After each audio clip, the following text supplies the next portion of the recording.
Did Pakistan's spy wing plot Nijjar's murder to strain India-Canada ties? If reports are to be believed, it seems to be right out of the ISI's playbook. We know that Pakistan's ISI aids and abets Khalistani secessionist forces, so it would not be surprising. The Pakistani intelligence wing is notorious for fomenting trouble in India. And if these reports are true, Canadian Prime Minister Justin Trudeau just got played on his own turf. Here's what reports say. The entire incident is a conspiracy by Pakistan, a conspiracy woven by the Pakistani spy agency, the Inter-Services Intelligence or ISI. The Pak ISI reportedly orchestrated the killing of Hardeep Singh Nijjar in Canada, the Khalistani terrorist who was killed earlier this year by unknown assailants. The investigation into his murder is currently underway. But his killing, which took place 3 months ago, is at the center of the diplomatic standoff between India and Canada. His killing has put a major strain on the otherwise friendly nations' relationship. According to reports, the Pak ISI hired criminals to pressure Nijjar into supporting terrorists and Khalistani gangs in Canada. It is now being reported that after Nijjar's death, Pakistan is looking for a replacement for the Khalistani leader. And if the current spat initiated by Trudeau isn't bad enough, the Pak ISI is also reportedly planning to assemble a group of separatist terrorists in Canada to put more strain on India-Canada ties. It's been almost 2 weeks since Trudeau linked the Indian government to Nijjar's death, levelling baseless allegations without any proof, and putting a decades-long friendship between the two countries on thin ice. Since then, the diplomatic ties have only deteriorated. Diplomats have been expelled from both sides, and a rightfully outraged India has suspended visa services to all Canadians.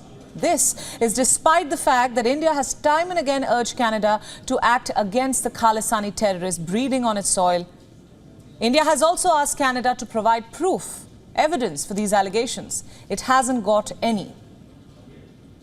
India's stance is clear, that you cannot choose how and when to respect a country's territorial integrity. You cannot interfere in a country's affairs on a whim. This was reiterated at the 78th UN General Assembly session, where India's Foreign Minister S. Jaishankar said that respect for territorial integrity and non-interference in internal affairs cannot be exercises in cherry-picking. He asserted that the days when a few nations set the agenda and expected others to fall in line are now over. Yet, 10 days later, we see zero arrests, zero proof. What we have is fear among the Indian diaspora living in Canada, all because of threats coming from Khalistani forces who are asking them to leave the country where they have set up a life. But let's return to Nijjar's killing now.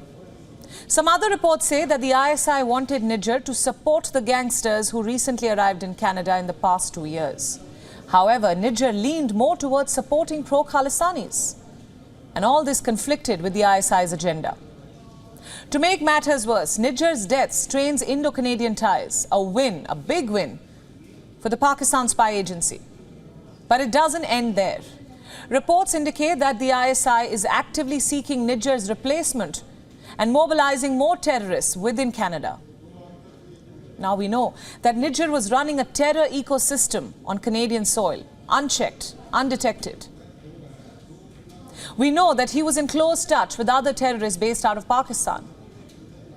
We know that in 2012, Nijjar visited Pakistan and came in touch with Jagtar Singh Tara, the chief of Babar Khalsa International, another banned terror outfit.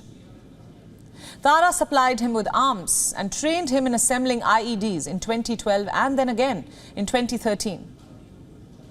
I'm not telling you this, it's all there in fine print in the dossier that was prepared by Indian investigative agencies.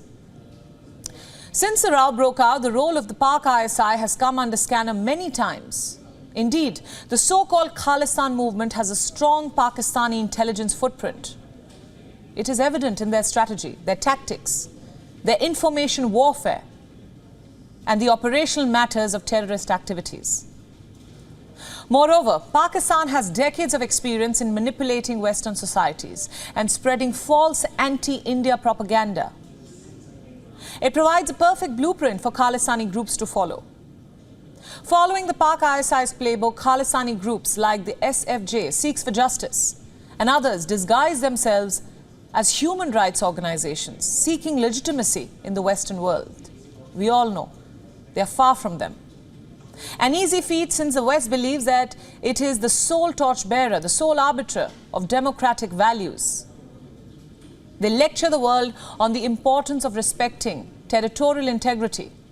Yet they harbor terrorist forces like the Khalistanis in their own country.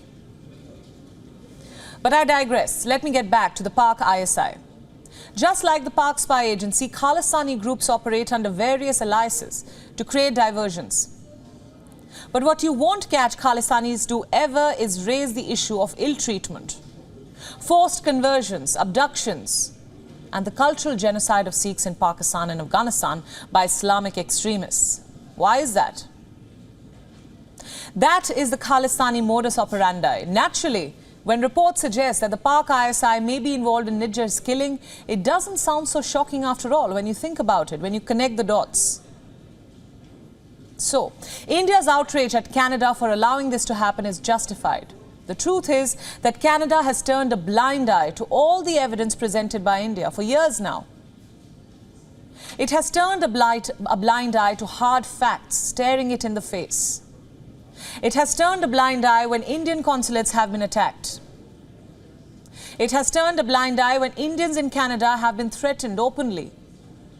It chooses to ignore the Kill India posters that were circulated earlier this year by Khalistani forces. These posters had targeted Indian diplomats and ignored the risks to their safety. And now Khalistani elements feel emboldened.